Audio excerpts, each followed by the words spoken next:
Today is 1/22/21, 1/22/21. You can make it through Jesus by speaking life over your life. You can make it through Jesus by speaking life over your life. Also, guys, thank you for every time you hit the like button. Thank you for your subscriptions. And thank you for sharing the videos with whoever that you feel that this could help. Now let's get ready to get it. It is a Friday morning. Happy Friday morning. Let's get ready to get in those scriptures so I can go ahead and let you go and enjoy your Friday morning. But before then, we're going to try to do our best to give you some good stuff from the Lord so we can get up in that wonderful brain and that wonderful heart of yours that you can make it through Jesus by speaking life. All right, so now we're coming back with Wisdom Series Volume 17. Wisdom Series Volume 17. Yesterday was a letter to my son. Today is going to be a letter to my son, part 2. Letter to my son, part 2. And why am I doing this? Because I believe wisdom is so important that I want you to be able to recognize the fruit that she produces. Because if you can start seeing her fruit, if you can start seeing the breadcrumbs that she's going to lead to help you get to her, then you will be able to identify her better. And that's what I want. I want her to be very obvious to you so you can identify your wisdom in the flesh. I'm very serious about this. I want you to be able to start identifying your wisdom in the flesh. All right. So let's start off in Luke 6, 43 and 44. Luke 6, 43 and 44. Check it out. No good tree bears bad fruit. No good tree bears bad fruit, nor does a bad tree bear good fruit. Each tree is recognized by its own fruit. So whatever tree you plant, you're going to get the fruit of that tree. So wisdom is saying you will be able to identify me by my fruit. Okay, so now how would I see her fruit? Show me her fruit. Okay, let's go see what her fruit is so you can start identifying it. Okay, so let's go back to Proverbs 4, 8, and 9. Proverbs 4, 8, and 9. Because as you start identifying her fruit and as you start seeing her, then you can start making sure that you are planting the right tree so it can produce the right fruit for you. And what I mean by that, if you are with the right person, then they would help produce the fruit that's going to be the best for you. And I'll explain that in a minute, okay? Proverbs 4. Proverbs 4, I said, right? Proverbs 4. I want to go 8 and 9 because I really like this scripture and I want to explain it a little better. Embrace her and she will exalt you. Esteem her. Esteem her and she will exalt you. Embrace her and she will honor you. 9 is basically talking about she's going to put a crown of splendor over your head. So here in this scripture, wisdom is basically saying, when you value and appreciate me, I'm going to exalt you. I'm going to raise you in rank and power. There's no maybe about it. If you give me what's due me, if you recognize me as the right tree, watch what fruit I will produce for you. So if you are picking me, if you pick me out of a crowd, here is what I'm going to bring to you. And that's why I'm so adamant about you finding wisdom in the flesh, because wisdom never comes empty-handed. When she comes, she always brings things to make you better. And let me explain what I mean. And that's why I'm so adamant about you finding your wisdom in the flesh, because when she comes, she's going to enrich your life. And let me show you how she will enrich your life. So first of all, you see that when you get me, I'm going to exalt you. There's no maybe about it. I will exalt you in rank and power. I'll show you in a minute. And I will place a crown over your head. I will show you in a minute. And this is why it's so important to Find me, and once you find me, be like a stalker. Wait daily at my door. Wait there. Wait for me to make sure I am the one you need. And let me show you why you want to do that. Now, we're still in 4. I want to show you verse. Is that 4 I wanted? No, I'm sorry. Now we're going to go to Proverbs 8. Excuse me. A couple chapters over. We're going to go to Proverbs 8 and 18. Remember I said she doesn't come empty-handed. And when you find her, she will automatically start making your life better. Let me show you. Proverbs 8 and 18. Check this out. With me are riches and honor and enduring wealth and prosperity. So now, when I come, I'm going to bring riches, I'm going to bring honor, I'm going to bring enduring wealth, and I'm going to bring prosperity. All of this I'm going to bring to you. Because you found me, you loved me, I'm going to love you back. I'm going to show you what I have to bring to the table. If you're coming to the table and you want to get to know me, I'm going to show you why I am head and shoulders above the rest. Now, wisdom is not saying this. I'm explaining to you why she's head and shoulders above the rest. I'm explaining to you why you want to take time to find your wisdom manifested in the flesh, because this tree that you are looking for will produce a fruit that will make your life the best. Not better, but the best it can be. And I will show you why, and what she will bring when you get her. Okay? So now she's saying riches. She's saying honor. She's saying enduring wealth and prosperity. These are all the things that I, as being wisdom, want to give to you because I can do that.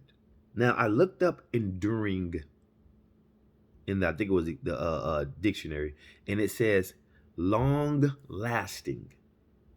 So I will make it where your wealth is long lasting.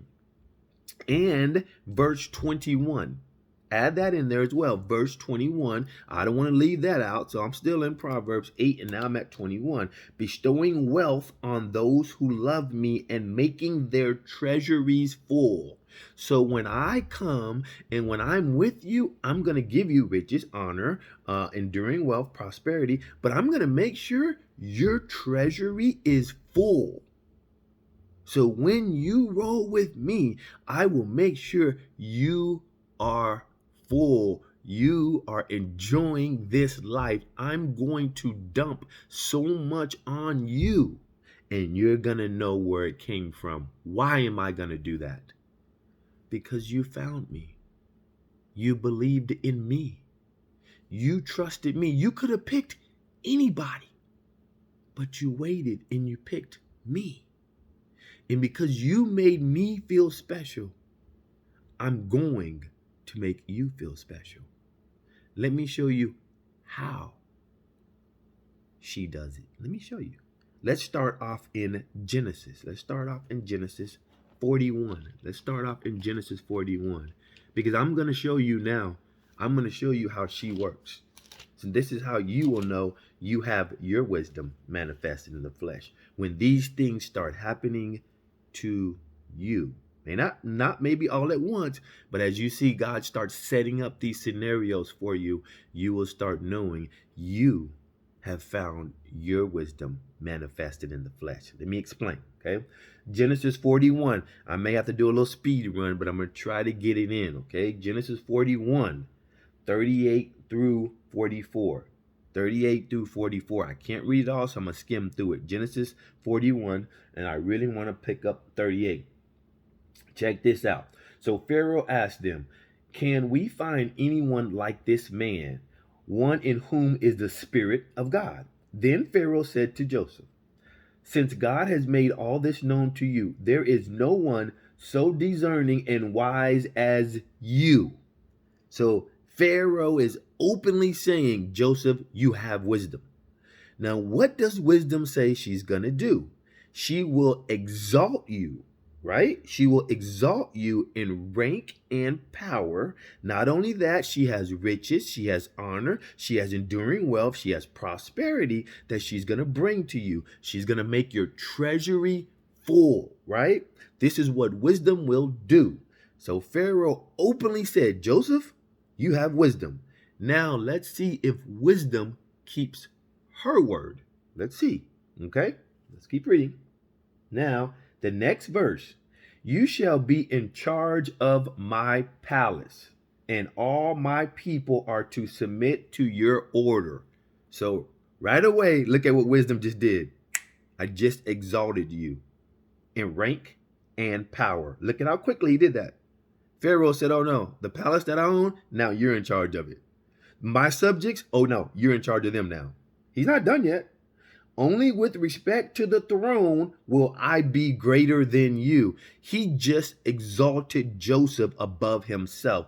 Only way that I'm greater than you, Joseph, is because I sit on this throne.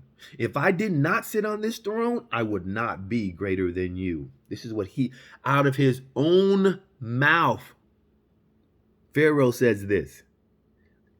Wisdom said that she was going to do this for you, did she not? She said, when you roll with me, this is what I have to offer. But she's not done with Joseph yet. She's not done with him yet. Let's keep going. So Pharaoh said to Joseph, I hereby put you in charge of the whole land of Egypt. Okay? Now you got the palace. Now you got my people. Now I'm going to give you the whole land. What did wisdom say she was going to do? Oh, no. He's not done yet. Drop down to verse 44. Drop down to 44. Then Pharaoh said to Joseph, I am Pharaoh, but without your word, no one will lift a hand or foot in all of Egypt. Not some of Egypt, in all of Egypt. Without your word, nah, bruh. People cannot lift a hand or foot. You tell me wisdom does not have something to offer. That's why I'm so adamant about you, son. Making sure you find your wisdom. But I'm not done yet. Not done yet. So this is how quickly she did this for Joseph. Am I correct? How quickly she did that for Joseph. But now let's backtrack. Okay, let's backtrack. Now we're in Genesis 39. Still in Genesis, but I'm not done with Joseph yet. Because wisdom is there. We see that. Wisdom is there. So we want to see the evidence of wisdom being there. Genesis 39, 20 through 23. 20 through 23. Joseph's master took him and put him in prison, the place where the king's prisoners were confined. So Potiphar's wife lied on Joseph. So she went and told her husband, hey, this man did me wrong, whatever the case may be. So Potiphar put him in prison, right? But while Joseph was in the prison, the Lord was with him. He showed him kindness and granted him favor in the eyes of the prison warden. We know we want that, the favor of the Lord. So the warden put Joseph in charge of all those held in the prison. And yes, he made him responsible for all of them.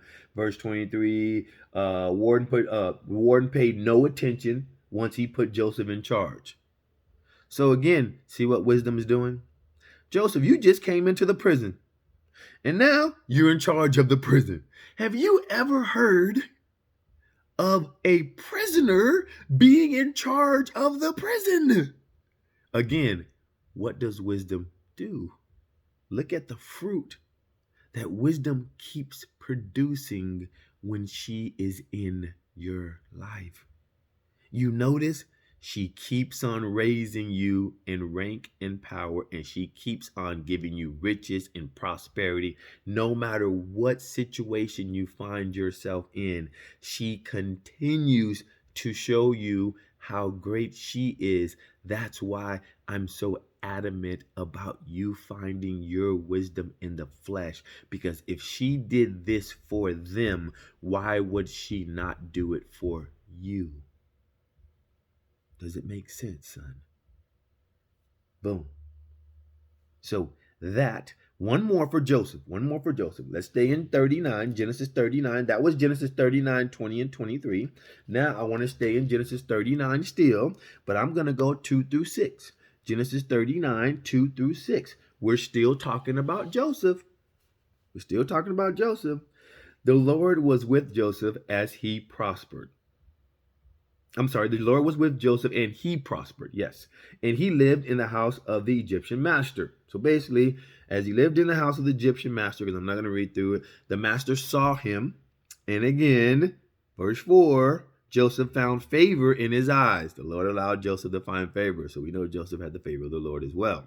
So as he found favor, look at what Potiphar did in verse 4. Potiphar put him in charge of his whole household.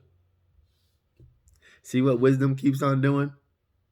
She keeps on exalting. She keeps on raising in rank and power. She keeps on bringing riches, honor, enduring wealth, and pride. Wherever this man goes, wisdom keeps on raising him in rank and power and riches and honor, because you cannot stop what she's going to do for you. That's why it's so important for you to find her. Because once you find her and you embrace her, you love her, you respect her, you treat her the way that she deserves to be treated, she's going to make sure you get treated the way you were supposed to be treated. That's why I'm telling you, please don't settle. Please wait for your wisdom in the flesh, because she has so much that she wants to bestow upon you, and you deserve it. Why? Why do you deserve it? Because you're a part of his bloodline. When you're a part of his bloodline, you deserve it. And I feel you deserve it. I feel you deserve the absolute best. Because what father would not want best for his children? I just want best for you, son. Please take heed to what your father is saying. Please take a moment. Let God show you your wisdom manifested in the flesh. You only deserve best, son. And I know a being that can give you that. Your father can. I'm but a man, but he knows a God that can. Bear with me, son. Let God give you only what's best for you. Now I'm going to finish part 2, and I'm going to bring another video back to finish this video up. So thank you guys for bearing with me. Look out, the next video is coming, continuing part 2 of my letter to my son.